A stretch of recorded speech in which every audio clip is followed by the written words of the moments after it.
조선시대에 가장 함부로 꺼내면 안 되는 이야기가 뭔지 알아? 왕에 대한 이야기? 맞아.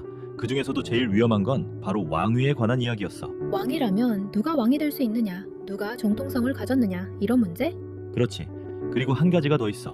뭔데? 누가 왕의 자리를 빼앗았느냐. 아, 그건 정말 위험한 이야기였겠네. 단순한 역사 토론이 아니라 정치 문제가 되니까. 맞아. 그런데 조선 중종 때 이미 오래전에 세상을 떠난 한 왕비의 이름이 다시 조정 한가운데로 올라와. 세상을 떠난 왕비의 이름이? 누구였는데? 현덕왕후. 현덕왕후. 이름은 들어본 것 같은데 누구였지? 현덕왕후는 문종의 왕비였어. 그리고 단종의 어머니였지. 문종의 왕비, 단종의 어머니. 그런데 이미 세상을 떠난 왕비가 왜 문제가 된 거야? 바로 그게 오늘 이야기의 시작이야. 죽은 뒤에도 조정으로 다시 불려나온 이름, 현덕왕후의 이야기.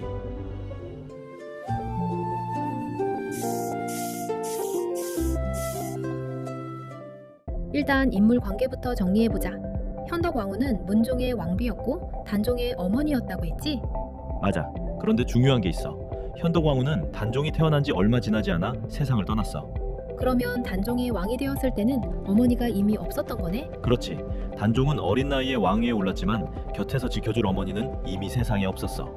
그리고 문종도 일찍 세상을 떠났잖아. 맞아. 문종이 세상을 떠난 뒤 어린 단종이 왕이 되었어. 그런데 문제는 그 다음부터였지.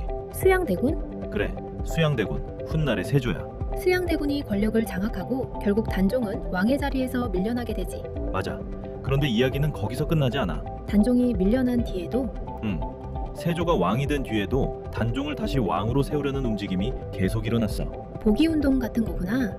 맞아. 그런데 그 과정에서 현덕왕후의 친정 식구들이 연루되었다는 이유로 문제가 커졌어. 잠깐, 현덕왕후는 그때 이미 세상을 떠났잖아. 그렇지. 그런데도 책임을 묻게 된 거야? 바로 그 점이 이 사건의 핵심이야. 현덕왕후는 이미 죽은 사람이었지만 사후의 반역과 관련되었다는 불명예를 쓰게 돼. 죽은 뒤에?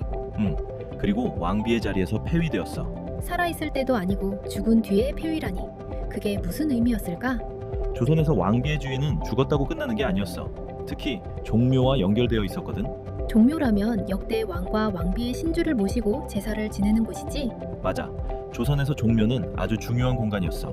단순한 제사 장소가 아니라 왕실의 질서와 나라의 정통성을 보여주는 상징적인 공간이었지. 그러면 왕과 왕비가 종묘에 함께 모셔지는 건 굉장히 중요한 일이었겠네.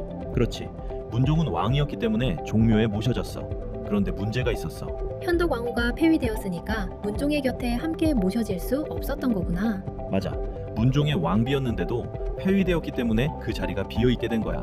그럼 현덕왕후를 복위시킨다는 건 문종의 왕비 자리로 되돌린다는 뜻이네. 맞아. 하지만 그게 단순히 한 왕비의 명예를 회복하는 문제만은 아니었어. 왜? 현덕왕후는 단종의 어머니잖아. 아, 현덕왕후를 다시 왕비로 인정한다는 건 단종의 정통성 문제를 다시 건드리는 일이 될 수 있었어. 그러면 자연스럽게 이런 질문이 따라오겠네. 단종은 정당한 왕이었는가? 그렇지. 그렇다면 세조가 왕위에 오른 과정은 어떻게 봐야 하는가? 바로 그 질문이 조정에는 너무나 민감했어. 현덕왕후 한 사람의 문제가 아니라 세조와 단종의 문제까지 이어지는 거네. 맞아. 그래서 이 문제는 함부로 꺼내기 어려웠어. 왕비의 이름 하나를 되돌리는 일이 아니라 조선 왕실의 불편한 기억을 건드리는 일이었거든. 그럼 처음으로 이 문제를 강하게 제기한 사람은 누구였어?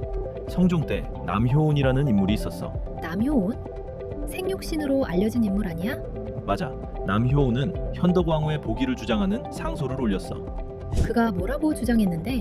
현덕왕후는 억울하게 폐위되었고 문종의 왕비로서 마땅히 제사를 받을 자리로 돌아가야 한다고 했어.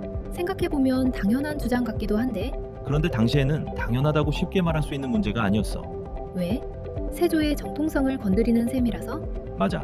현덕왕후 복위는 곧 단종과 세조의 문제를 다시 묻는 일이 될 수 있었으니까. 그래서 남효온의 상소는 받아들여졌어? 아니, 그 상소는 제대로 받아들여지지 못했어. 왕에게 받아들여지지 않았다고? 그만큼 조심스러운 문제였다는 뜻이야. 누군가 이 이야기를 꺼냈지만 조정은 아직 그 문제를 정면으로 마주할 준비가 되어 있지 않았던 거지. 하지만 한 번 꺼낸 이야기는 완전히 사라지지 않았겠네. 맞아. 기록 속에 남은 문제는 언젠가 다시 돌아오게 되어 있어. 그리고 그 문제가 중종 때 다시 올라온 거구나. 그렇지. 시간이 흘러 중종 때 현덕왕후 복위 문제가 다시 본격적으로 조정에서 논의되기 시작해. 그때는 분위기가 좀 달랐어? 성종 때처럼 그냥 덮어버리기에는 이미 논의가 커졌어. 하지만 여전히 의견은 갈렸지. 어떤 의견들이 있었는데? 한쪽에서는 이렇게 말했어. 세조 때 이미 결정된 일을 후대 임금이 뒤집는 건 매우 조심해야 한다고. 선왕의 결정을 뒤집는 일이니까. 맞아. 조선은 왕의 권위와 선대의 결정을 중요하게 여겼어. 그러니까 세조 때 내려진 일을 나중에 바꾸면 왕실의 권위가 흔들릴 수 있다고 본 거야. 그럴 수도 있겠네. 하지만 반대 의견도 있었을 것 같은데? 물론이야. 다른 쪽에서는 이렇게 주장했어. 현덕왕후는 이미 세상을 떠난 사람이었고 직접 반역을 꾀한 것도 아닌데 왜 계속 죄인처럼 취급해야 하느냐고. 그 말도 맞네. 죽은 사람에게까지 책임을 묻는 건 너무 가혹하잖아. 그래서 이 논쟁은 단순히 예법을 따지는 문제가 아니었어. 그러면 뭐였어? 조선이 과거의 잘못을 인정할 수 있는가, 그리고 국가의 기록과 제사를 어떻게 바로잡을 것인가의 문제였어. 한쪽은 질서를 지키자고 했고 다른 한쪽은 억울함을 풀어야 한다고 한 거네. 맞아. 그런데 논쟁이 이어지던 어느 날 조정의 분위기를 완전히 바꿔놓는 사건이 일어나. 무슨 사건? 종묘의 소나무에 벼락이 떨어진 거야. 종묘의 소나무의 벼락이? 그냥 자연현상이잖아. 맞아. 하지만 조선시대에는 벼락을 단순한 자연현상으로만 보지 않았어. 무슨 특별한 의미가 있었던 거야? 종묘 같은 신성한 장소에 벼락이 떨어진다는 건 보통 일이 아니었어. 종묘는 왕과 왕비의 신주를 모시는 곳이니까 조정 입장에서는 굉장히 무겁게 받아들였겠네. 그렇지. 조선시대에는 자연현상을 정치와 연결해서 해석하는 경우가 많았어. 하늘이 임금과 조정에 경보를 보낸다고 생각한 거야. 그러면 사람들은 이렇게 생각했을 수도 있겠네. 종묘에 뭔가 바로잡지 못한 일이 있는 건 아닐까? 맞아. 그리고 그 질문은 자연스럽게 현덕왕후 문제로 이어졌어. 문종의 곁에 있어야 할 왕비가 빠져 있으니까. 그렇지. 현덕왕후가 폐위된 채로 남아있는 것이 옳은가?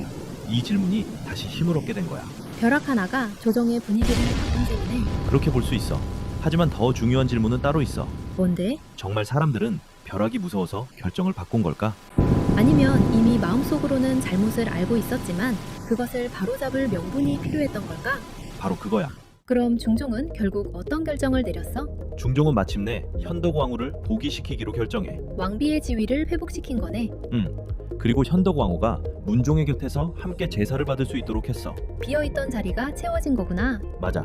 죽은 뒤에 폐위되었던 왕비가 다시 왕비의 자리로 돌아온 거야. 그런데 이 복위가 단순한 명예회복은 아니었다고 했지?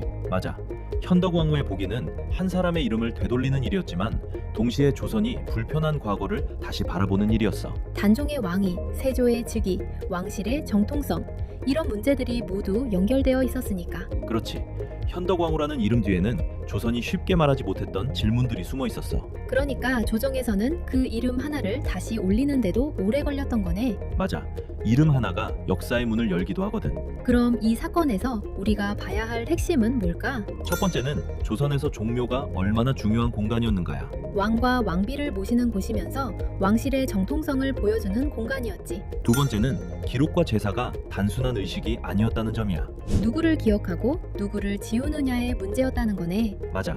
현덕왕후가 폐위되었다는 건 그녀의 이름이 왕실의 공식 기억에서 밀려났다는 뜻이었어. 그리고 복이 되었다는 건 그 이름이 다시 공식적인 기억 속으로 돌아왔다는 뜻이고. 정확해. 세 번째는 조선이 과거의 잘못을 어떻게 다뤘는가겠네. 그렇지. 조선은 쉽게 과거를 뒤집지 않았어. 특히 왕위와 관련된 문제는 더 조심스러웠지. 하지만 끝내 현덕 왕후를 복위시켰다는 건 늦게나마 바로잡으려는 움직임이 있었다는 뜻이네. 맞아. 완벽한 해결이라고 말할 수는 없지만 적어도 잘못된 기억을 그대로 두지 않으려는 시도였다고 볼 수 있어. 듣다 보니 이 이야기는 단순히 옛날 왕비 한 사람의 이야기가 아닌 것 같아. 맞아. 현덕왕후의 이야기는 질문을 던져. 어떤 질문? 권력이 만든 결정은 시간이 지나도 늘 옳은가? 기록에서 지워진 사람은 다시 돌아올 수 있는가? 나라가 과거의 잘못을 인정한다는 건 무엇인가? 그리고 불편한 기억도 역사로 마주해야 하는가? 바로 그 질문들이야. 결국 현덕 왕후는 죽은 뒤에도 조정으로 돌아온 이름이었네. 그렇지. 그리고 그 이름은 조선이 덮어두었던 과거를 다시 보게 만들었어. 처음에는 왕비의 복위 문제처럼 보였지만 꼬리에 꼬리를 물고 따라가 보니 단종과 세조, 종묘와 정통성, 기록과 기억의 문제까지 이어졌네. 역사 이야기는 늘 그래. 작은 이름 하나에서 시작해도 그 뒤를 따라가다 보면 한 시대의 고민이 드러나거든. 그럼 오늘 이야기를 한 문장으로 정리하면 현덕왕후의 복위는 한 왕비의 명예회복이자 조선이 불편한 과거를 마주한 순간이었다. 그리고 종묘에 떨어진 벼락은 그 결정을 밀어붙인 결정적인 명분이 되었고 하지만 그보다 더 중요한 건 그 벼락이 사람들의 마음속에 이미 남아있던 질문을 밖으로 끌어냈다는 점이야. 죽은 뒤에도 논란의 중심에 섰던 왕비 현덕 왕후. 그녀의 이름은 결국 다시 제자리로 돌아왔어. 하지만 그 이름이 돌아오기까지 조선은 아주 오래 망설였지. 왜냐하면 그 이름을 되돌린다는 건 과거의 잘못을 바라본다는 뜻이었으니까. 기록은 과거를 남기고 역사는 그 기록을 다시 묻는다. 다음 기록 속에는 또 어떤 이야기가 숨어 있을까? 다음 역사 이야기에서 다시 만나자.